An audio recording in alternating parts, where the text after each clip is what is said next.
What we're talking about today is really sourcing a planet of paradise. And for us all, it really begins with this new technology that I feel really blessed to have downloaded, over the past 8 to 10 years. And it's really one story that unites all stories. And it begins with a very simple sacred geometry that is these two overlapping circles that make up like a Venn diagram. And it basically is a new way of interacting with and relating to reality, in which you're able to see that reality can be bifurcated into two domains, the material and the ethereal. The interesting thing about this is that you get and really everything can fit over this, what I call this primordial heart architecture of all reality. And I call it heart architecture because it emerges very much out of this kind of the Big Bang theory, where everything was once one point, and then we had this radical explosion. And that explosion was essentially, and when I think of explosion, I think of it as something chaotic, right? Where, but rather it was really a radical expansion facilitated by this amazing spin or spiraling. And that spiraling, took that one thing that was also all things and no things simultaneously, and basically created time space inside of it, so that all of the parts of this all things and no thing, or like nothing is, no individual thing, now could make all potentiality available to be made manifest and experienced subjectively. And this creates basically the underlying heart architecture for all of existence, in which, as everything pulled apart, then you have the existence of what we can call polarity and duality. So with the material domain and the ethereal domain, you get this splitting on the two opposite sides of the circle. And there's some really amazing discoveries that have come through on that as well, or again, downloads, where matter and aether, which are the Latin short terms of that, correspond to mother and father, and those words are very closely connected. And you can then see that there are similarities in terms of what matter and mother have in common. Matter is this in this case, the material, it holds its form, right, and it protects. And then you have on the aether and father, you have something that is formless, and it wants to liberate us and set us free, these two opposing sides. And what's amazing in that is they also correspond to the past. Matter basically reflects the past, and aether is where, or air and fire, and then you have in matter, earth and water, is where we draw in the future, as a possibility, that literally we pull an idea out of thin air, which then feeds the fire of our wills, which then heats up the waters of our emotions, to which we then shape and mold the earth of our physicality and action into giving birth to reality. And the interesting thing inside of this as well is where those two spheres intersect, where you have mother and father, or matter and aether, past and future, you get this yoni shape in the center, or which is often referred to as the vesica piscis or Pisces. And where you have past and future here, you have the present. literally the gift of the yoni shape which we are born through, as the gifts that we are, or you are, which then gives, you know, I should say, presents your gifts to the rest of the world. And that is everything in the current, experience of reality is accessible in that present, in the present moment, and you then essentially, being born into that space are a cross section between that past and future. So, you literally are the conduit through which all reality is birthed, essentially. Does that make sense? And through this, basically the quality of what you are experiencing and birthing comes through the lens of your mind. And based on whether your mind is caught up in what I call survival consciousness, which is on the side of material consciousness. The mother wants to basically protect us, that aspect of our consciousness, to keep our physical bodies intact so that we can continue to live in the gift of the present. That is a domain that is at its height or highest function, an internal operating system that keeps us alive. Where things go awry in this is where the context for the material gets extended into the more ethereal aspects, where we start to relate to others through that same context, when in fact what you see in matter and aether, or where you could also make black and white, is that the opposite is true on one side from the other. So where you have fear, as an example, I would say is an aspect of love in the material realm, because it's there to keep you alive. On the other side, when you extend that fear into a more etheric aspect and put fear toward others, you actually begin to create a context where it's no longer serving us, because on the material realm, we experience separation, right? And that separation and the separate forms need to stay intact. However, when you get to, and actually the way that I like to relate this is when you turn it, rather than being horizontal, you turn it vertical. And you have Mother Earth looks up and sees all the forms as these separate things that she wants to protect and take care of. Father Sky looks down and sees everything as one.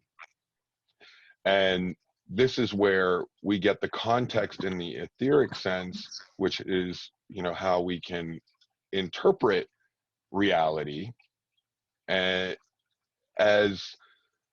a context that is empowering. Seeing everything as one gives us access to, and there's this word that has come through, and this is, I believe this was in the title for the talk as well, which is one, like the number, wonderfulness.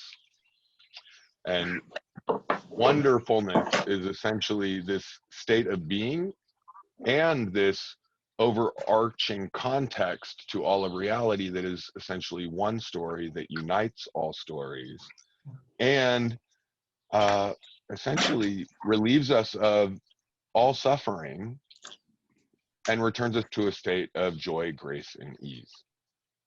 And what I mean by that is you can focus on that word as like a mantra and begin to unpack it, as it were. Like just focusing on that will give you access to so much that fits inside of it. And with that, I would say in the course of like interpersonal relations and how we begin to experience a planet of paradise within ourselves, and then model it and share it with the rest of the world, we take on that everything is an extension of self, which we often hear, taught in many of the, ancient religions and, esoteric teachings, mysticism, and that is, if you relate to everything as an extension of self, then there is nothing to be afraid of. Rather, there is something to become curious around. And from that standpoint, I would say, even when somebody is, like, let's say, expressing anger or coming at us in a state of yeah, being displeased with us, rather than us being triggered or defensive around that, we're actually grateful. So, to give an example of this, it's like, you could say to me, like, oh my God, Chris, you're an asshole. I hate you and I never want to speak to you again. And coming from this state of being of wonderfulness, my response to you would be like, oh my God, thank you so much for letting me know that you hate me and I'm an asshole. Could you help me understand how I'm coming across that way? Because that is so not how I want you to experience me. And in this space, there is essentially no conflict anymore. There is really just greater degrees of connecting with other aspects of myself and understanding their relative perspectives. There are some great principles that tie into this that have come through as well. One is called the power of agreement. And the power of agreement is basically, you have the power to agree with anyone and everyone at any time for anything and everything that they say, without invalidating your perspective or experience. And in so doing, when you access the power of agreement, you actually give the other person the experience of being heard, listened to, appreciated, and valued, to the extent that then they are open to hearing what your perspective is. And then this creates a space where we all get to learn and grow together. Is that getting through? Anybody have any questions? I don't know if we have people able to speak here. Oh, okay, great. All right, so moving forward, one of the things that I wanted to get into here as a possibility of what we're able to create as a society around this is operating from what I call this perfected masculine, or the patriarchy, which we've heard a lot of negative about over the past, however many thousands of years, this suppression of the feminine. Well, when you look at everything from the standpoint of wonderfulness, also, you see everything is full. You value everything by being in complete wonderfulness with everything that occurs. You start to access some other things. So looking at the benefit of all of this, we see what has presented itself through this is that we have been playing a game in terms of how we perceive, reality and success, and what we're all aiming for, as a material context to how we perceive value, and also that material context being survival consciousness. And from a survival domain, we look at how should I say it? Value is based on scarcity, right? So in that world, something is more valuable when there's less of it, and we relate to things also in terms of there's not enough, so we have to get as much as we can. And based on that model, we end up with how should I say this? Well, when you play that all the way to completion, when somebody gets to the end of that game and you have one winner in the zero-sum system, you essentially get what we're getting to the experience of now, which I would say is the Midas story. And that Midas story is essentially where we're looking to turn everything, kind of, I would say, The incentives for society in the game that we're playing now tend to be geared toward sociopathy and you know, ecocide, where we literally are looking to convert everything and everyone around us into something where we can extract value in the form of money. And with this, I don't know how many people remember the end of the Midas story, but you know, when King Midas, you know, gets his golden touch and the ability to turn everything into gold, or you know, which is a form of money and what's perceived as wealth, he grabs the food and that turns into gold. He goes to touch his daughter and she turns into gold. And the ultimate end of that story, when he gets to go back and connect with the entity that granted him the wish, is he ends up at the end of that story being turned into an ass, the ears of a donkey. And I think we're essentially getting to have that experience now, as we see that we are converting all of our natural resources and life, you know, and capitalizing or taking advantage of our interactions with people at a level that we exploit them and look to convert everything into money, to the ends that we finally get to that end point where you have one man sitting on top of the hill with all this money, and you look out over a barren wasteland where there is no one and nothing left to share it with or spend it on. And obviously this doesn't work, and this is where we're kind of looking to find this shift now. And ultimately this takes us to what I, you know, was coming through, which is on the etheric side. You know, we have this ability to move away from material value and survival consciousness, because we've actually, you know, survival is probably the most important aspect of our consciousness, right? It's something, if you don't master it, then you can't survive and live.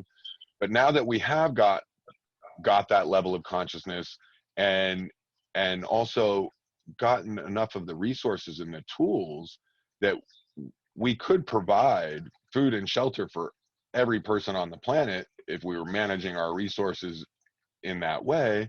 If we don't shift from what I call the survival domain of consciousness and the material consciousness to thrival and a more etheric model, where we are no longer looking to create an economy based off of money or a symbol of value, but we actually move to a more etheric model where we look to increase, you know, and value our economy based on the quality of life.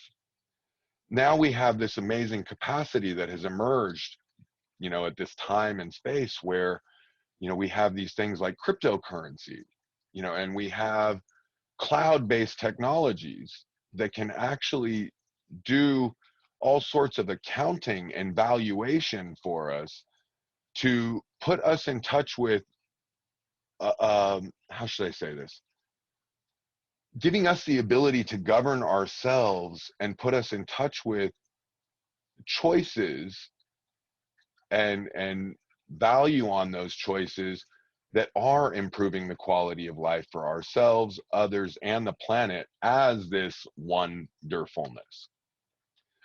So inside of that, we see, you know, this new ability that we shift now to this place where everything, you know, is part of that wonderfulness. Everything is valuable.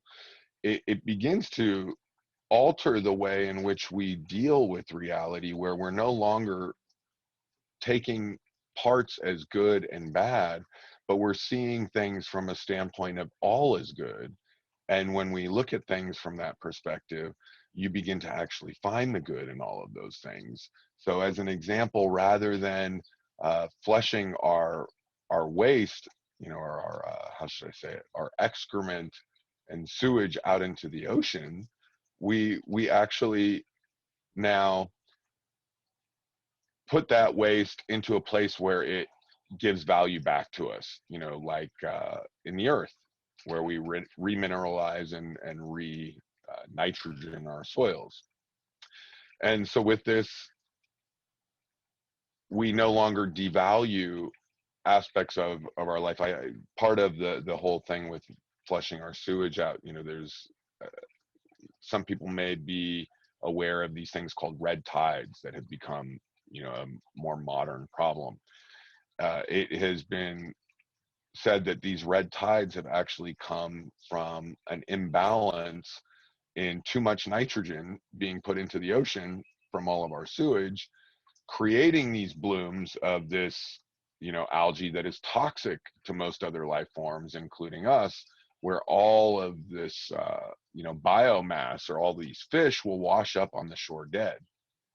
And this is like an example of how, anything that we devalue ends up devaluing us and the quality of our life. And that again ties into this notion of wonderfulness. When we see that everything is oneness, anything that we devalue ultimately at some point devalues us. You can play it out in many other scenarios, which are, I think give us a rather less myopic view of how reality works, in terms of seeing how interdependent, all of us are in reality, meaning that every choice that we make, essentially, if I go and do something that has somebody else feeling disempowered or diminished, let's say, then that person is going to go from that experience, and there is like a ripple effect where, let's say, they interact with 5 to 10 different people now from that disempowered place, and that disempowers reality, for me, because this is the reality I live in terms of the quality of possibility is lessened by that. So from that vantage point, we see that really in this new space, we don't, there is no winning if anyone is losing. And we begin to actually interact with reality from a whole new perspective, where we're no longer looking to take advantage of others or what's in it for me in this. This is okay. So we just talked about the ripples of impact that come from our actions. This is what has been shared as the new ROI, where our old ROI in the survival world and material consciousness was return on investment, where we look at what am I going to get out of the time and attention and energy that I'm spending right now, to now let me become more present to the ripples of impact of this interaction.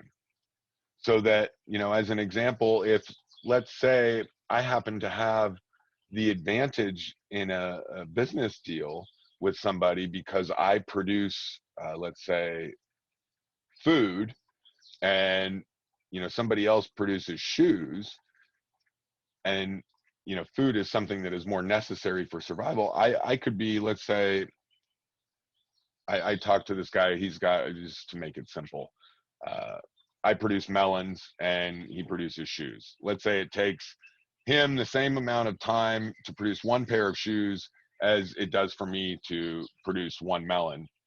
Well, if he needs to eat, I can say, well, I don't really have to have the shoes right now. So, I'll tell you what, I'll give you one melon for 3 pairs of shoes.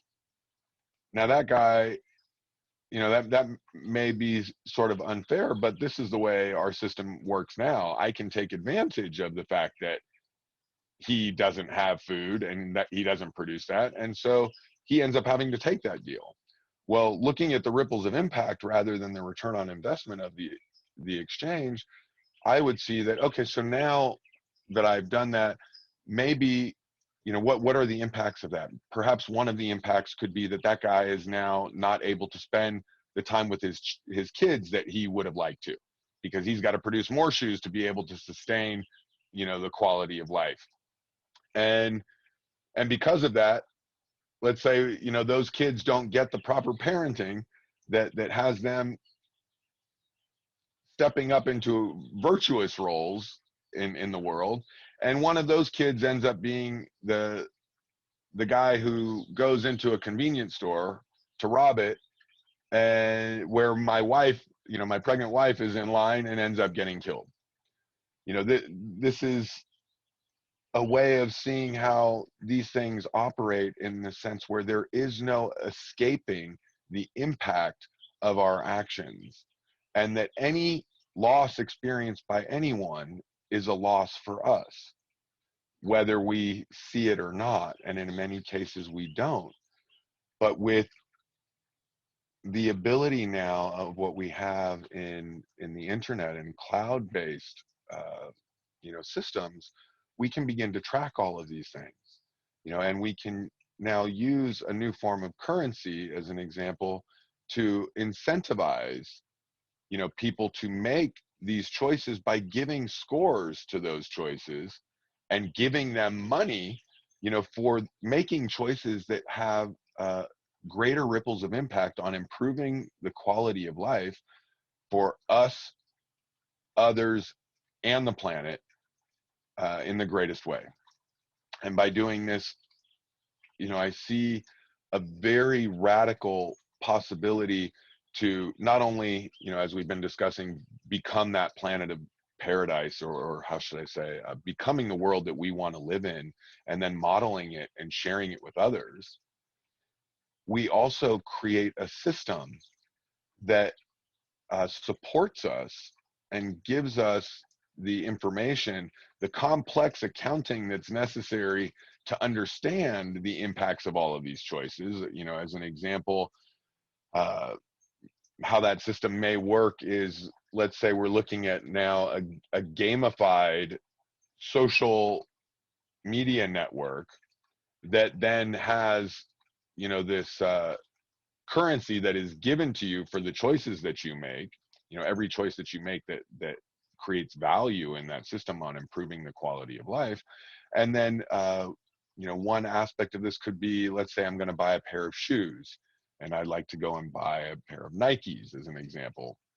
I look at those Nikes, and for spending that $100 on those Nikes, I may get 100 of these tokens, you know, or cryptocurrency, because I am, just me spending money is actually putting value into the system, which is increasing the quality of life, you know, and having that flow in currency. However, I could take that same $100 and purchase, let's say, a pair of Tom shoes, where there is a more positive social impact, ecological impact, and all of these things are scored and tracked and you know, valued by artificial intelligence online, so that we get, let's say, 200 units of this cryptocurrency, you know, for choosing those. And then as that occurs, we basically all benefit by making the choices that benefit others and the planet as that wonderfulness. And it supports us in moving with relative grace and ease into a whole new paradigm of, you know, where we're all actually now focused on improving quality of life, rather than converting life into a symbol of value. And then this is where we begin to experience more and more value in our reality, and the impacts of that, you know, are exponentially, you know, curving up, rather than where they've been going, you know, over the past, you know, few hundred years in a downward motion. Yeah, so with that, I'm curious as to, you know, if anybody has any questions or any things that they'd like to ask around this. I think you're able to unmute yourself.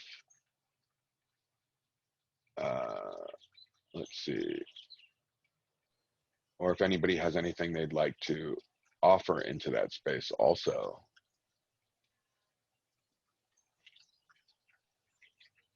Okay. Well, then we'll continue. Good stuff. Hey. Here we go. Such good notes, and I feel like I'm just letting all of that sink in, and if there's anywhere that you have a website to your work that you would like to drop. I know it's running into the next time, so I won't even begin with questions now, but if that info is available. Oh, are we actually, is the session complete now? Is it 30? Let's see. Yeah. So what I would say is you can actually find me on Facebook, Christopher David Jackson. Great. Also launching and currently writing the book right now on wonderfulness, which is, you know, like I was sharing this story, and then there's lots of other supporting technologies that assist in being centered in that way of being and that state. Uh, so you can reach out to me there. There's also I've been doing a lot of individual and group coaching with people around these notions, so that uh, you know, we can begin to, how do I say, operate from that space with more grace and ease.